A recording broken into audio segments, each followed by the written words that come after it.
when it's the CGI, the animation stuff. So there's been this swell of Unity. What sort of happened with VR is that since it started to come into play and it's a new thing, just now you're starting to get specific software, specific things that are being developed and designed for producing stuff in VR. So as of 2 or 3 years ago, so what you had to do, and it's stuff that we're also doing, you have to kind of take pieces of pre-existing software and adapt it to do, something else. So because it's new terrain. So what he's interested in is on the side of Unity's rising. There's an opportunity around getting more involved in community building and activities around that.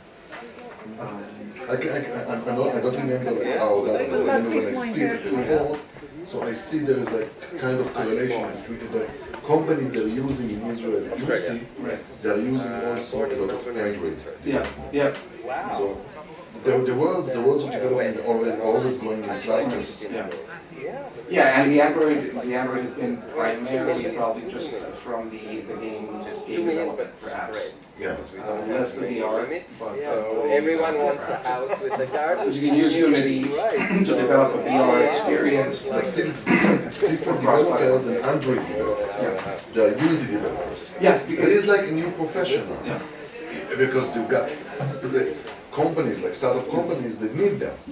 Yeah, because you need the Unity developers to develop the gaming stuff that then gets put onto. So Unity developers needs like Unity training. Yeah, exactly.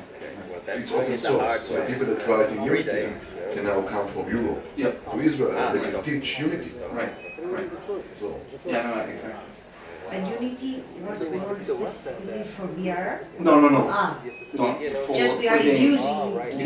it's an open source platform. Yeah. A lot of codes that people wrote and shared between themselves, it doesn't owned by somebody. Maybe they have the Unity Association. It's like Python. How an open software, It's open source. how an open source became a main source for specifically And to come back. applications like or business like VR. How does it I happen? think it's a good question. Like it's going like in a lot of different.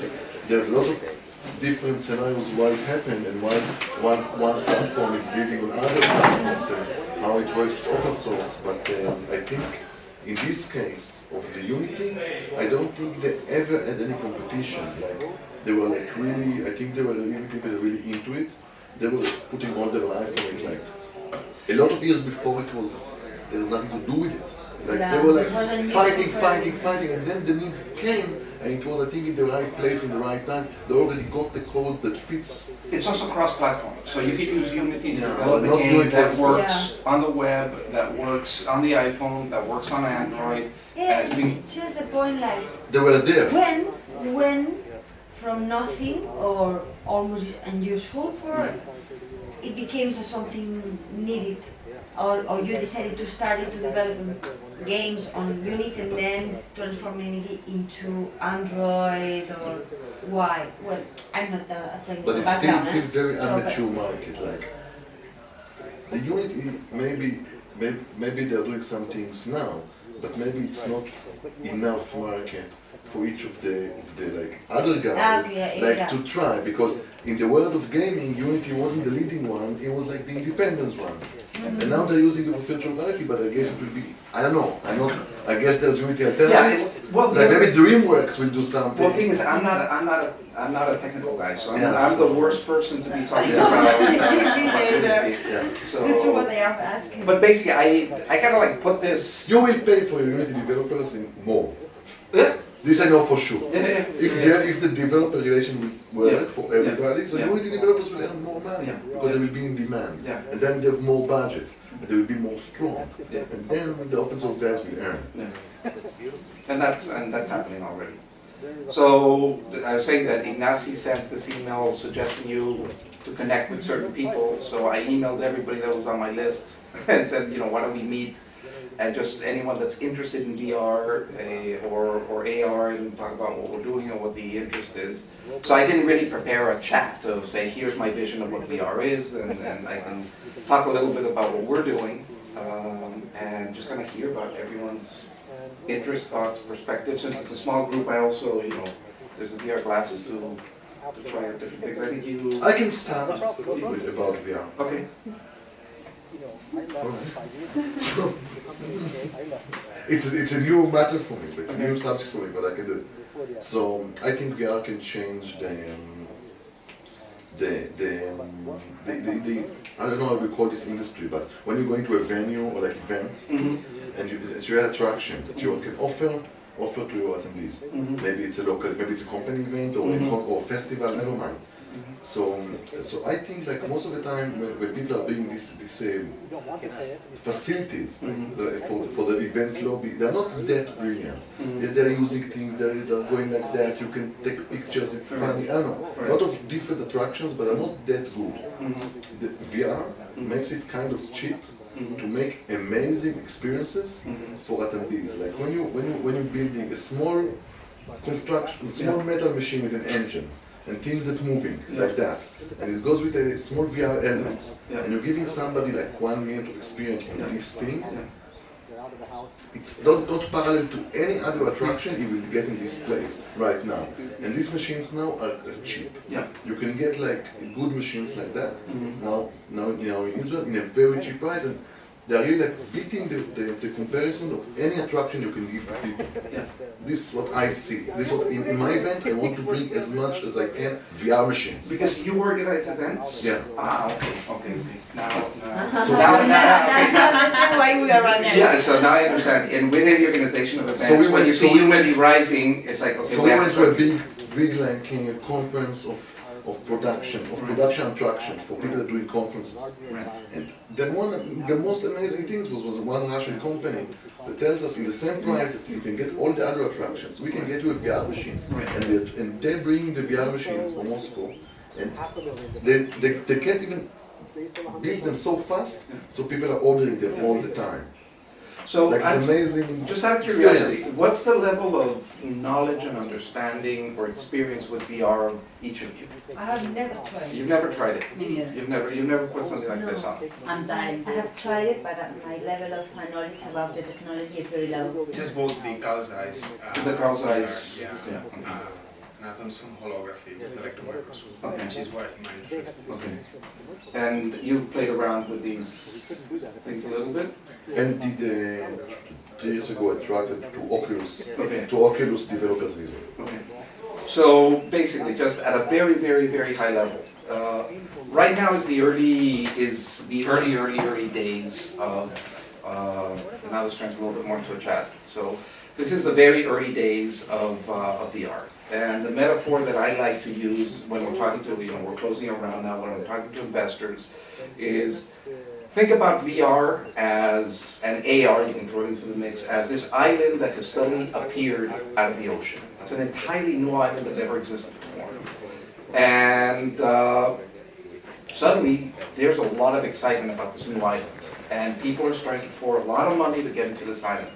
The issue is quite a few. One, nobody knows if this island is going to become a massive continent or if it's going to stay like a little island. Nobody knows if it's an Arctic island, a desert island, a tropical island. Nobody knows if we're going to live in sort of Hong Kong, Dubai type towers, live underground in caves, move around in hyperloops or personal drones. But everybody's racing, in the industry is racing to put a flag on this island. So who's racing? Well, you've got Google goes in there and plants the cardboard, the Google cardboard that you see, which is the bottom rung.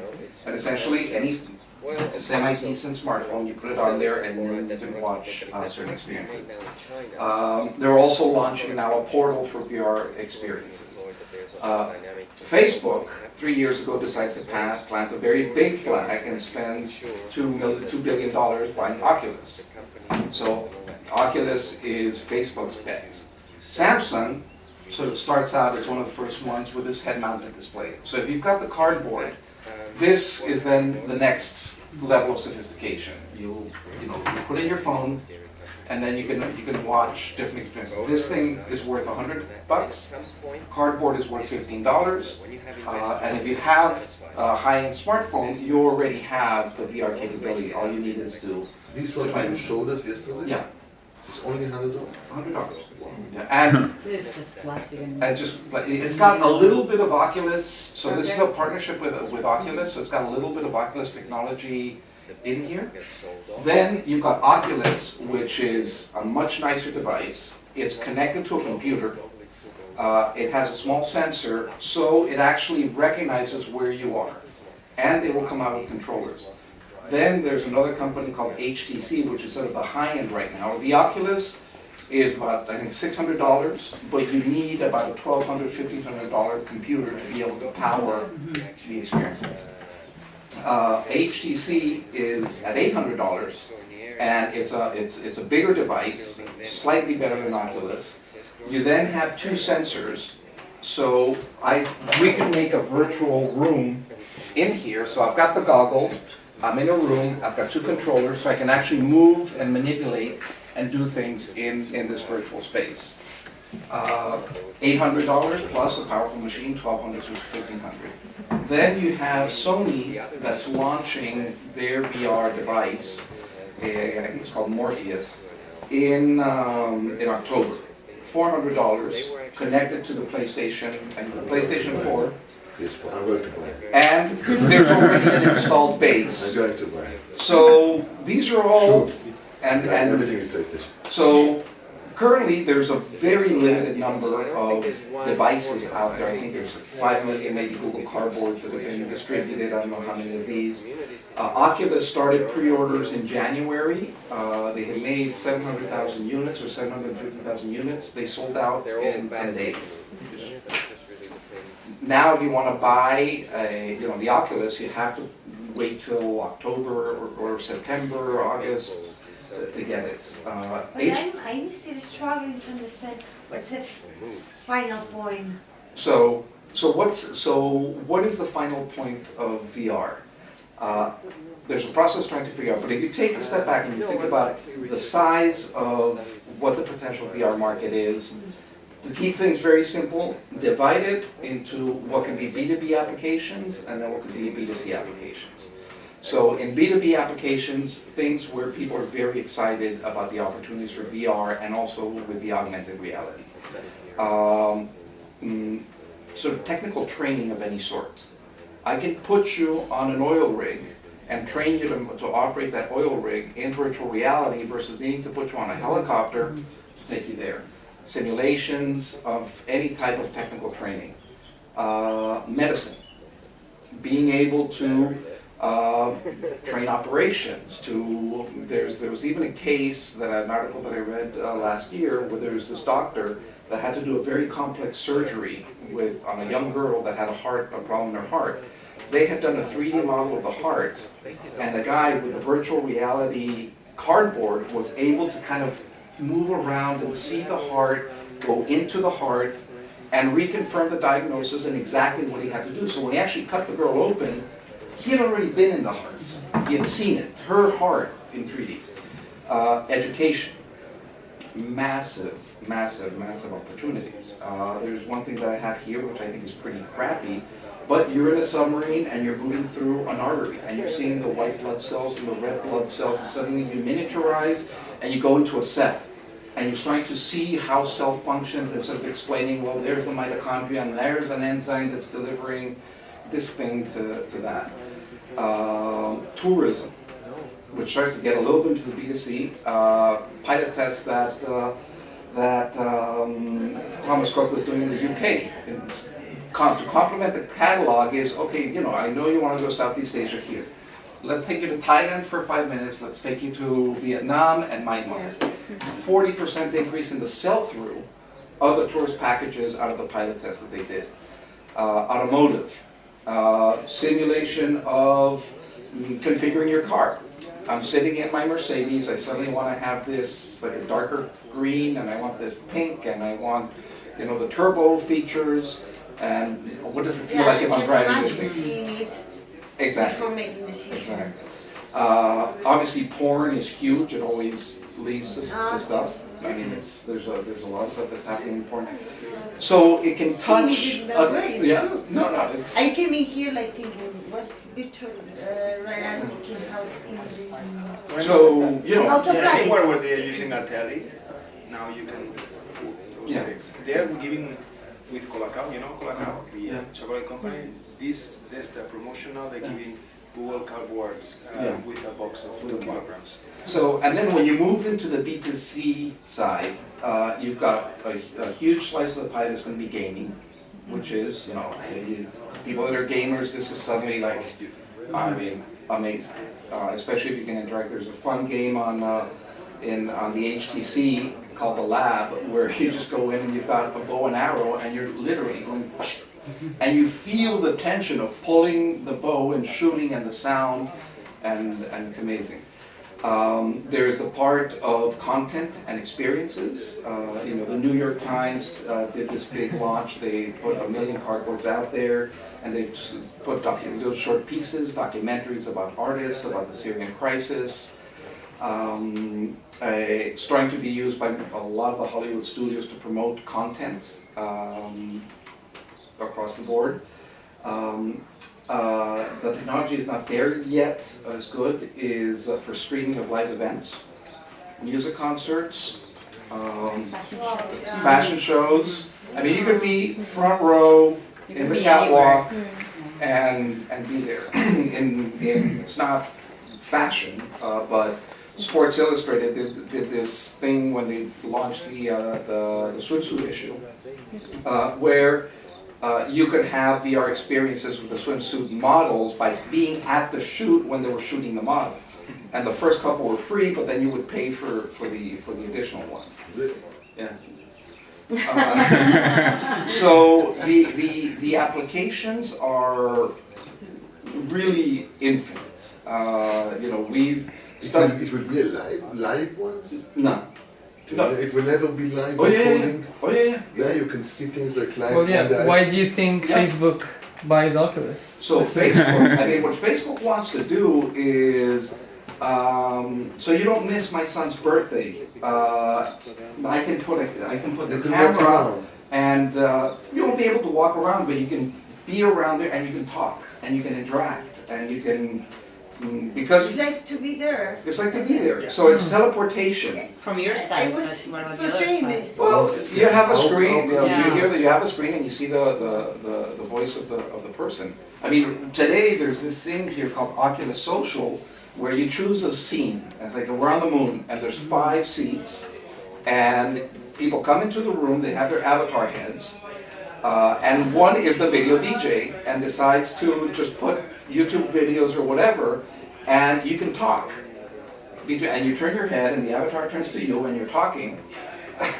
And it's like we're getting together. So, in business, video conferences, be able to get into and what's important is, which is, when I did the Gadget-a-thon, is that this is, the equivalent to the first iPod or, the Motorola. Yeah, flip phone. I was seeing it like Okay, should so evolve a little bit. This if you think of infrastructure. the evolution of the iPhone or the iPod from being that thing to being an app. So there is research today going on for virtual reality contact lenses. So you can, put on the contact lenses and it's got retinal projection. This won't be ready for 10 years or maybe 15 years, but the research is happening today. There's companies coming out with, glasses that you can put on so you don't have this big So thing. how hard is to make your talk available on this? Like if I got a camera on you here, and I want everybody to see your talk. Like how long process it is to do? Well, it's not, right now it's a little bit technical. What's complicated is the streaming, because you're streaming 360-degree content. So it's a lot of data to be able to push through the internet. Technically, you can do that today. I mean, Not the internet, like here, like if it's like deployed here, like just to take it to move it to here. It's like Oh, You can take like you can take 360 camera and to move the car to here, and you will able to see it like here. So it depends on the, so then there's an entire thing about the different types of, so this is also, so when you're thinking about VR, and then I'll answer your question, there's a part of VR that is live action, which is a concert, a fictional piece, a documentary. And that can go two ways. That can be stereoscopic, which is it's stereoscopic video, so you've got this depth of field in live action. And I could show you what we did with the Televisión Española and Ministerio del Tiempo, which is some of the best stereoscopic 360 work that is being done today on the planet. You know, confirmed the head of stereoscopic at Star Wars said the technical quality of what you guys are doing is the best I've seen in the market. So you can, or you can do mono, which is you've got the 360 view, but it's flat. Just like when you're watching a video that you've taken. A lot of the next generation iPhones and Samsungs will be dual camera, so you can take 360 picture and 360 video. It won't be stereoscopic, but there's already a device called the Theta, which I could take here and do like this, and take a 360 video. Stereoscopic. Sorry? Like with a zoom in and out? No. This is just a one button, it's $350. Just scrolling. And it just does So you've got the scrolling but not the depth. Yeah, exactly. And then you've got the CGI, that's where the Unity comes in, which is where you can start to do all of the animation, and there, sky's the limit. I mean, you can decide to create whatever world you want because it's limitless possibilities. And then to me, the interesting part is when you get the mix of both. So where you're going to have live action, stereoscopic, overlaid with interactivity. Like in the Ministerio del Tiempo, what you see in there, this is a very popular TV series here in Spain, and we produced the first VR episode that has been produced for a broadcast TV series, so fiction, sort of fiction piece. But you can see it only. Yeah, and I'll show it to you. I mean, it's there. 65% of what you see in that live action piece is actually CGI. Because we're shooting in their studios. And when you're doing an episode in the studio, you've got green screens all over the place, and then you overlay stuff. There's lights in the ceilings, there's no ceiling. So you recreated 65% of the space based on the environment. So what happens with the 360 cameras right now is that the technology is getting better, but it still has a long way to go, because when you do the 360, you then need to stitch together the images. Because it does this, it does this, and if you look at a GoPro rig, it's got 12 cameras, so it does this, and then you need to weave all of that together. Manually. Yeah. No, there's some software that does it, but it's not that great. The stuff that we do, which is great, is manual stitching. And we have this guy that is like awesome, but there's a lot of post-production work. But it's one guy. It's one in 12 So you are months. doing manual stitching? Yeah. Like handmade? Yeah. Because it's a special rig that we've developed to be able to get, I mean, we're essentially using high-performance DSLRs, dual cameras, filming at 8K per camera. So the resolution so the depth of field and the lighting, even though you then bring it down to 2K, which is what you see here, is much better than anything that is out there. And then there's, Nokia just launched this thing called the Ozo. So there's a lot of cameras that are coming out there. Facebook put out the technical specs for a camera, a 360 camera that also does the stitching, for people to develop it. So they just said, here are the technical specs. Anybody on the planet that wants to take the technical specs here and manufacture this camera, here's all the mechanism to do it. But it's still laborious. So I saw a very nice surfing in Facebook, a surfing 360 clip. Yeah. When you can move it and you can see like Yeah. the wave.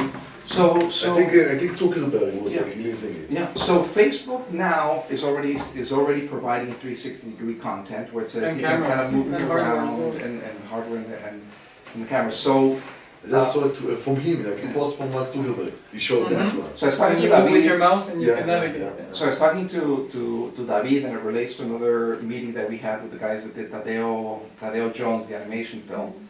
And what we're living today in VR is the Lumiere days when movies started. I mean, people are trying to figure out what to do with this. And for example, when you're doing 360 stereoscopic live action, you can't move the camera because stitching, motion in 3D stereoscopic, so you can lower the quality and use a more automated system, and it still looks semi-decent. So you have to rethink things. Suddenly, as a director, when you're doing a film or a TV show, I say, okay, here's the scene. I've got Ernst there, I forgot your name. They're going to have a conversation, then they're going to get into a fight. When you're doing 360, they're having a fight, but suddenly he gets pissed off, he bangs the wall, you turn around, he's there. I'm not looking at you anymore. So you have to think about how you construct a story that takes advantage of all of these possibilities. Plus, if you layer in interactivity, you can then move from one piece to another. One thing that to me is very important, we were talking about it the other night, which is point of view. And this sort of came to me when one of the guys had showed me, the porn VR. And when you go into the porn VR, you choose, I'm a guy or I'm a girl. So if you're a girl, you have a guy, and if you're a guy, you have a girl. Obviously, that's a heterosexual split. So for me, I go in, I'm a guy, I choose the girl, and there's this show. But then I said, I wonder what the other one is. So I said, I'm a girl, and suddenly say, oh my God, there's this guy coming at me. Just that change of point of view from me and the decision I've made in entering the content has radically changed what that content is for me, even though the content is exactly the same. So how you think about point of view. I was sitting with a guy from MasterCard in Spain, and he was showing me the stuff that they were doing.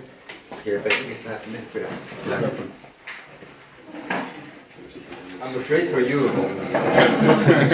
I'm really afraid for you. So he was showing me the stuff that they were doing 360 video with their golf ambassadors, and you've got this golf pro, and you're there, and you're seeing him swing, and he said, it's nice, but in VR, maybe what you want to be is the ball. You could be the ball that the guy hits. You don't have to be a caddy that's kind of sitting there watching the guy. So you have to rethink all of the possibilities. So part of what we do, And you have to be perfect, because people can really focus on one point you didn't think about it. Everything has to be perfect, all the world, because it's like the world. and then if you add, Everything is good. right, and Then you're gonna have to be using like strategies like video games, right? Exactly. Because in video games you don't have total freedom, so they guide you, because total freedom is impossible. right. So But you have to start thinking about those parallel narratives and what happens. So we're preparing a proposal for Sony for a type of graphic adventure, which is called Time Heist, where we have to think about that. The idea is that this is 10 episodes of this interactive experience, and the choices that you make in one determines what happens in the next one. So. when we were kids, there was this. It's like, go to page, if you make a choice here, go to page 12, you not go to page 18. It's conceptually is exactly the same thing. So it's very exciting times. There is no doubt in people's minds that 3 to 5 years, this is going to be a massive thing, as this becomes more like an app or whatever the version is. It's over these next 3 years. How fast is user adoption going to be for this? So what missing? Like publishers, creators, Distribution. distributions, It's what's missing is for it to become a mass market. So how many smartphones are on the planet right now? It's like 4 billion, 5 billion, 6 billion, I don't know. I'm sure 500 million or 700 million are high-end, But there is Devices. maybe there is no good title. but this is already a VR Content. device. There are no contacts. If there would be like one good title, we would buy So no, there is $100. There starts to be good content. The Yeah. problem has been that from a capital investment perspective, it's been fundamentally split between hardware and software. And suddenly now, the investment in content is starting to kick in. And why hasn't there been investment in content? Because nobody knows what the monetization model is going to be for this. Yes, there is an Oculus store, like the App Store or the Google Play. You can buy the app, you've got the payment systems, you've got the whole thing. HTC has Steam. Steam is one of the biggest platforms for video games. So you've got VR through Steam, and you already can reach that theoretical user base of 125 million people around the planet. So Is it's, that a Game of Thrones application? They did the one little thing, but it's like the credits on the wall. I mean, it's, basically what they did is they took the intro, and They didn't do it really. no, they needed to show that they're doing something in VR, and you know, it's not that complex to take an animated sequence, especially one like that one, and turn it into But nobody cares. So which content do you, for example, I bought last week these Googles, and there's no content for the iPhone, for the iPhone, No. for example. no. So for the iPhone, there is you can You can use download. cardboard with your iPhone. Yeah, but you see, there's no. I downloaded a software. It's called Vanguard. I think you can see videos. You can walk around in New York. There's a few things, but it's. If you go Verse, Jaunt, I think has some stuff here. But I'm sorry, you put that on the glasses? Which brand? Excuse me. Which brand? Well, No, here's the cardboard. Samsung. I've got the. Cartón. The Cartón, console. de cartón. Ah, de cartón, okay. I can bring them tomorrow. I have it at the Ah, hotel. sí. Es cartón. Es a veces es plástico. Es como esto, es como Sí, esto. I'll bring them tomorrow so What I- everyone can try them. What's extremely interesting, I find, with this technology is that it's one of the few technologies that disappoints a lot of people, because a lot of people think, oh wow, the virtual world, you put it and you think it's going to be exactly like what we're seeing here, but you realize, you see the pixelization, you see the, but when it's going to evolve, and it's evolving at a very fast pace, and that could be very exciting, but it could be also cumbersome. This is what they were saying about computer games 20 years ago. But computer games It was never never virtual. became to that. But now we're close to, we might get to a point where you can't even differentiate between what you're seeing in the virtual world, because it's not only visual, it's going to be haptic. We're going to be able, already there's clothes that if you get punched in the game, the cloth gets contracted and you feel it. We could play with the smells also. We could, so there's, we're getting closer and closer, and that's when it starts getting super interesting, is when you cannot, and that's why I think Facebook is heavily invested there. When I see the reaction of my kids last week, I bought this thing, I bring it home, and I was trying it with my kids, and they don't care about pixels. We were having this movie that they are in the water doing scuba diving, and there were these dolphins coming in, and my kids were touching the dolphins. It's They like don't care about pixels, they care about content. Yeah. Basically, No, not it's what happens is sorry? No, but we were discussing that before. I think it's It's- not it's already still- very yeah. practical. No, It's it needs to be more big, you need a frictionless. computer, Yeah, huge looks computer. like a prototype. It's gotta be a more There's still friction, but this is like what we're thinking. This is like when the first Motorola's came out. Yeah. And we're at that stage now, and then That's what's going to make or break this industry is there's going to be a VR device in everybody's pocket in the end. And if we get that, then there's I mean, what's mass distribution. what's bizarre is it's a type of technology that most people that you put, even this, which is not the high-end stuff, that have never tried VR, go, oh my god. I mean, it's an oh shit factor. It's like, wow. It's for real. Like it's not like a small. But it's not, I need to go out and get this. Yeah. So Yeah. it's like, wow, that is really, Because that's, I'm missing this is gonna one change change. it. That's gonna be. How to do it. As no content, you still don't have Well, the the real creative. You have to play like basketball. It's nice to have this One training, example. 5 minutes a day, but right after what? Yeah. If I can be in a meeting, I can get training, I can, these are real applications. I get some from Yeah, when you get, Future when you life. fulfill It's not that. just for fun, Yeah. it's Yeah. for, it's purpose. I was talking the other day with some people that has a cultural program. He's saying that he saw that 25 years ago exactly the same. Yeah. So It doesn't improve yet. No, what's improved The price and It's the phone, Yeah. is the the phone. resolution. I mean, there's. 25 years ago was like a huge computer. No, it was a big helmet. Like Is it? Yeah, and so there was. And now it's a- It was, VR was a huge flop. Uh-huh. It was a huge flop 20 years ago. There's a lot of excitement. It's like, oh my God, this is going to be. And, you know, when we're talking, I mean, you tend to think about, 20 years ago. It's like 20 years ago was 1996. I mean, the internet existed.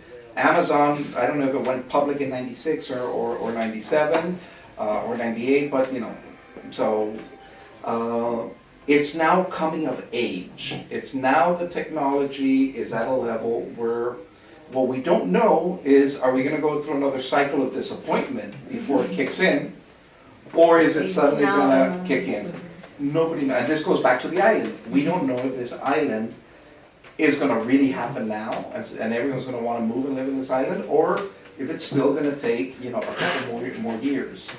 But it is clear that this will have massive adoption 3 to 5 years from now. I mean, suddenly, when you're in the world of, autonomous vehicles, and you've got a 20, 30-minute commute, and you're kind of like, I want to watch this. And suddenly you can check out your favorite artist in the music clip. I mean, there's another thing here that you can see, which is a YouTube music clip. And you're sitting there, and you've got Bono in front, and you've got the entire band around you, and they're singing to you. So the personalization, the immersion, the proximity, these are things that, and just, I guess, to wrap up what was kind of like a challenge, is one of the issues that happens when there's a new technology, is that we always tend to interpret it based on the technology that existed before. So, Or how we understand the technology nowadays instead of right, pick up on the so box. TV appears, this is radio with images. It's like, and if you think about TV as radio with images, you don't understand what it is. We had sold to what's the children's portal in Televisión Española. We created that entire strategy. It was going to be a startup we were going to do, and finally, we sold them on the idea and made it for them. And we told them that YouTube is not the TV on the internet. If you think about YouTube as the TV on the internet, you're not understanding what the future of Content creation. of video consumption on the internet is. You need to understand, well, the length is different. So 2 to 5 minutes is something that really makes a kick. That it turns out that non-famous people doing goofy things is a lot more interesting than really famous people trying to be cool. So now you have the same thing in VR. It's like, it's not just about putting movies in there, or short films, or porting the video games. You have to think about, what does this technology and what does this tool offer that is special, that is different, and then you can start to understand where the true potential is. Has Barcelona ever tried to do it with sport? There's Like you can see, like let's say not about the football, basketball. yeah. So you got 5 players. Mhm. It could be so interesting, like to see the game, like from the point of view of the center, of the shooting guard, the back of him, of the one guy. You're talking about relationship, but you got one guy that guarding, one guy that penetrating. So you can see it from both sides. I mean, that will come, because right now, these guys would have to wear. Now they are using intelligent t-shirts You can with take cam. it back Now there are t-shirts with cam, so you can use t-shirts with cam I was viewing. What I've seen is with that small lenses, like that they say the future Flat-based. is not virtual reality but augmented reality, that you have like Meta or Yeah. these glasses, that you have glasses in front and that you see the football field or the basketball field, you see it on your table, and then you can walk around the table, you can go closer and you can see how the players are walking on your table, so that you're virtually there, you're flying, you don't need glasses anymore, you don't need the virtual reality, or the players do not need any camera on her head. You need on their that head. table though. You just, no, it's an own table. No, that's the point. A beamer.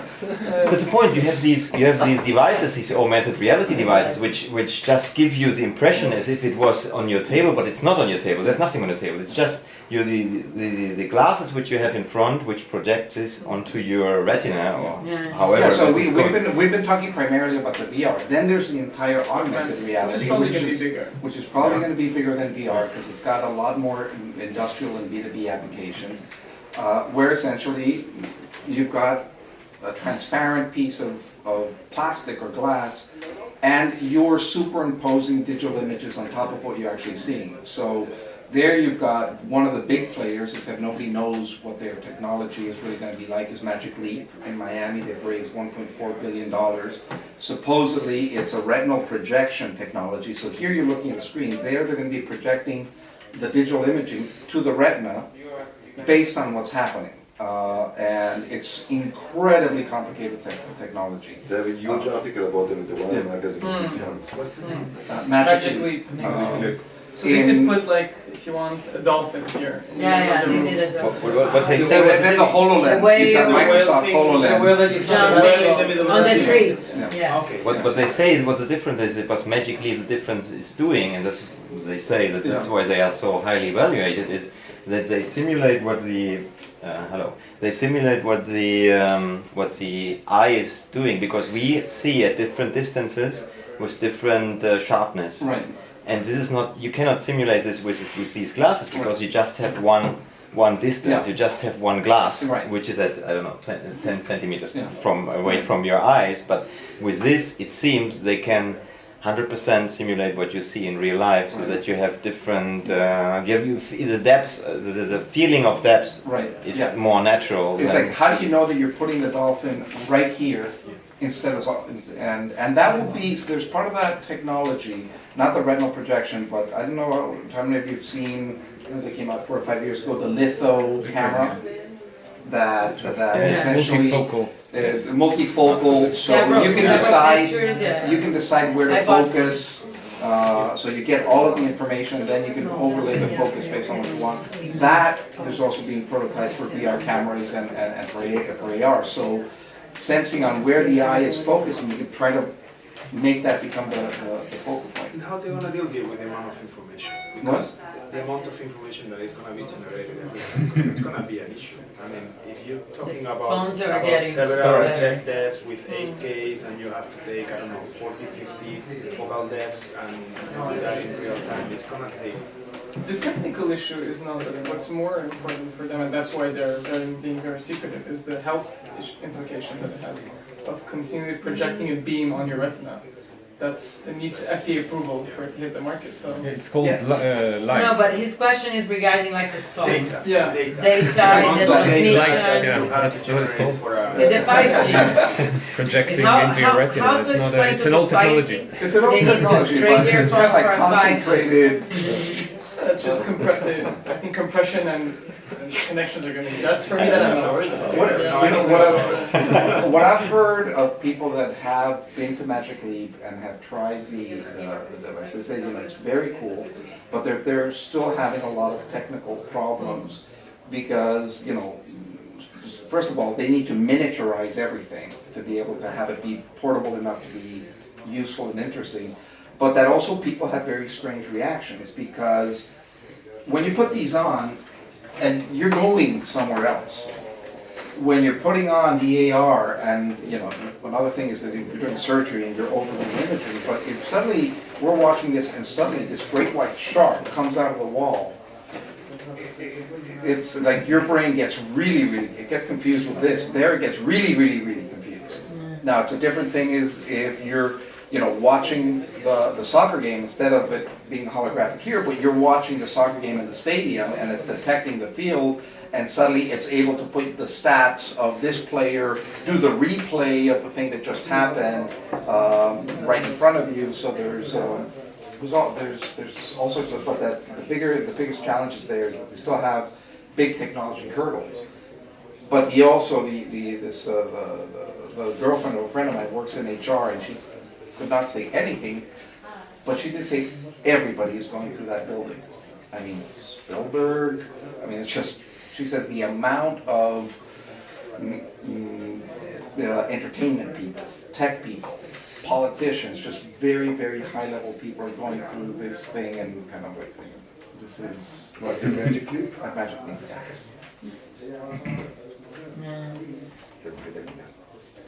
I have a friend of mine that I don't know if you guys saw the video from We're done? ICF. And one of the examples that like put a tiger ¿Cómo estás?